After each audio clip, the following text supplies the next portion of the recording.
Let's talk about the Texans, and let's talk about the Colts this weekend. And what scares you the most with the Colts when it comes to this matchup? Now, we talked about this yesterday. You mentioned it. Colts pretty solid team overall. That's why they're here. Yeah. They lost Anthony Richardson. I wonder where they'd be if they still had Anthony Richardson. I really do wonder. Like, would he have hit that rookie wall? Would the league have figured him out, or was he just such a weapon that maybe they're better, maybe they're around the same? I don't know. I've thought about this before. I kind of feel like they'd be around the same. There are aspects of Gardner Minshew that work really well for the Colts offensively because he's going to get the ball to the right spot more often than not. But I think where maybe Anthony Richardson's deficiencies with being able to read a defense would stop him from being quite as efficient of a passer as Gardner Minshew in his rookie year, his legs would make up for it, and possibly more than make up for it. So I think they'd still be in the same spot with Anthony Richardson with the talent on this roster. But so you're asking what's the one thing that scares the one thing that me scares about the you Colts the most about the Colts this weekend? For me, it's weird because his season has just kind of been okay. For me, it's Jonathan Taylor.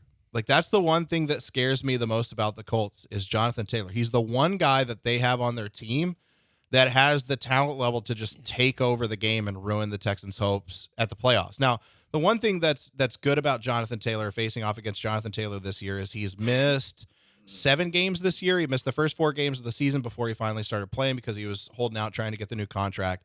And then he missed 3 games because it was either an ankle or a knee thing. He missed 3 games, was inactive for those. Yeah, with the thumb, right? Yeah, or the thumb. Yeah, that's right. He had the thumb surgery. So he missed the first matchup against the Texans earlier this year. He also missed the matchup against the Texans last year. So in the last 5 games, he's missed the last 2 games against the Texans. But in the other 3 out of those 5 matchups that he's had, he rushed for 161 yards and a touchdown. That's good. 145 yards and 2 touchdowns. 143 yards and 2 touchdowns. And then like the 2 matchups before that in his rookie year is like 90 yards and a touchdown and like 83 yards. Josh, this is you bringing the negative back to the show. It's not overly negative because the question is negative. You said what scares you the most? Those teams were led by Bill O'Brien, David Culley, and Lovie Smith. Right. This is D'Amico Ryan's football team now. Yeah. This team, you know what they're about? Swarm. Yes, they are. They are about. They're going to swarm around Jonathan Taylor. They killed Derrick Henry's career this weekend. They put it to bed. There were a couple of really, really, really nice. I know we've joked around about it, but there are some really nice swarm moments on Derrick Henry. Swarm. But if there's one thing that worries me, it's not Gardner Minshew, it's not Michael Pittman, it's not Josh Downs. I'm a little bit worried about Pittman. I'm not that worried about Pittman. I'm really not. Think and dunk with him all day. 8-yard catch here, 6-yard catch there, 9-yard catch there, 12-yard catch there. He's going to get like 15 catches. I think they're going to put Derek Stingley on him and have Derek Stingley shadow him most of the day. How many targets? Do you know how many targets Derek Stingley had against him last week? 0. 0? 0 targets. Well, I mean, it's the Titans. It is. That's true. That's fair. They're probably saying, you know what, we're not going to put Hopkins anywhere near this guy because, we already saw what happened the first time. I'm not worried about Pittman because Pittman has been good this year, not great. And he's not a guy that shows you he can take over a game. Josh Downs isn't a guy who can take over a game. Gardner Minshew is not a guy who can take over a game. He can have good games, but he doesn't take over. Jonathan Taylor is a guy who can single-handedly take over the game, both as a rusher and as a receiver. So if there's one thing that worries me more than anything, it's if the Texans defense doesn't game plan enough for him and they can't bottle him up. If they can stop Jonathan Taylor and force Gardner Minshew to throw the ball to Pittman or to Downs with the defense as strong as it has been this year, or as strong as it is health-wise right now, then I'm going to feel pretty good about their chances to win the game on Saturday. I get the concern there. You know where my concern is? It's on the defensive side of the football. And it's something that we haven't talked about, obviously, a lot because we haven't had a lot of time to talk about this game. And I don't think a lot of people are going to talk about it all the time. Their pass rush on the Colts team overall has been really good this year. You realize they have 3 guys with 8 or more sacks and 4 guys with 7 or more? Yep. They have DeForest Buckner with 7. They have, I can never say his name, Dio. Oh, I can't say it either. I'm not even going to try. Andrew, help us out. Andrew's just laughing. He's not even trying. I don't know if I can help you guys Come on this one. And then they have Kwity Paye, who has 8.5. We can say that one. Kwity Paye. And then they have Samson Ibukam. I can't say any of their names. He's got 9.5. That was a good try, though. But no, so like when I think about the Texans, look, C.J. Stroud's week 2, his second week back from a concussion. Last week they did a really good job of keeping him clean. And Larry Tunsil's dealing with the groin right now. We'll see what happens there, like how much you getting out of him. Or they're obviously probably going to target trying to get around him, even if he is out there trying to gut it out. But I'm a little bit concerned that the pass rush becomes a thing. You're going to want C.J. Stroud to move around a little bit. Like, you don't want him taking hits left and right because you're still a little bit iffy on, him surviving that. I expect, for me, the Colts to bring the heat. And I think if you don't bring the heat a lot, you'd be silly in terms of your game planning. Like, I'd try and put pressure on them all day. Maybe the Texans can mitigate that with Devin Singletary going out there and having a game. He needs to have a game. I think you can run the ball on the Colts a little bit. And maybe that helps, but I think, most concerned right now with the pass rush against the Texans line. That look is still good. It has its moments where it's not good, but overall it's still good.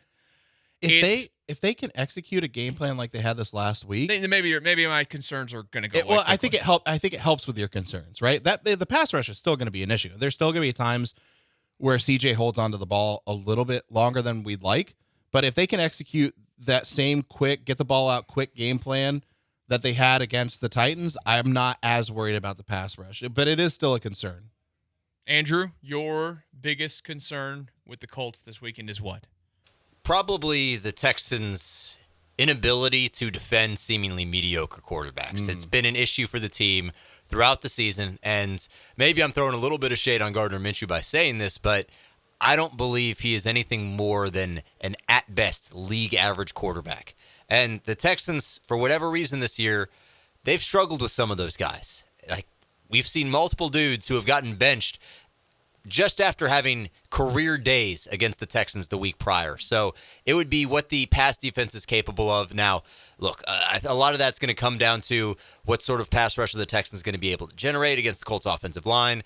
Derek Stingley wasn't necessarily healthy for some of those massive games that the Texans have given up over the course of the season, so maybe that's a major factor in things. But I'm legitimately concerned about the ability of the Texans defense to step up from a pass defense perspective against the Colts this Saturday. Gardner Minshew's had some games, by the way, against them. He's had 171 yards and a touchdown one time. That was a win. That was earlier this year, actually, when he came in. Yeah. He completed 82% of his passes that day. Back when he was with Jacksonville, threw for 301 and 2 scores in a loss, actually. Also threw for 309 and 2 picks in a loss, and then his other one was 213 and a touchdown in a loss. Well, at least he's 1-3 lifetime against the Texans. That makes me feel a little bit better. But he was at the Jags. The Texans were the Jags' daddy. Yeah, he was. There's just not a lot about them offensively that really, really truthfully concerns me. Like, I know I say Jonathan Taylor's a concern, but he hasn't had a 100-yard rushing game so far this season. He's only had 2 over 90.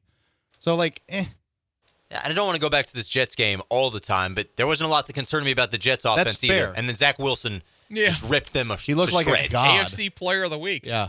Offensive Player of the Week or whatever, yeah. I will say he's dead again. Since that game, we have seen one player in particular who could have made a huge difference in that game, and he has played like his hair is on fire since, and that's Christian Harris. I don't know. Zach Wilson's still going to have success in that game, but I think a lot of that gets mitigated, especially on the dump offs to running backs and in the flats, if Christian Harris had been playing in that game the way he has since. So if Christian Harris continues to play that way with Blake Cashin back out there, I don't know that it's going to be a super successful day for Gardner Minshew on just dump offs and trying to get the ball out to those short yardage passes.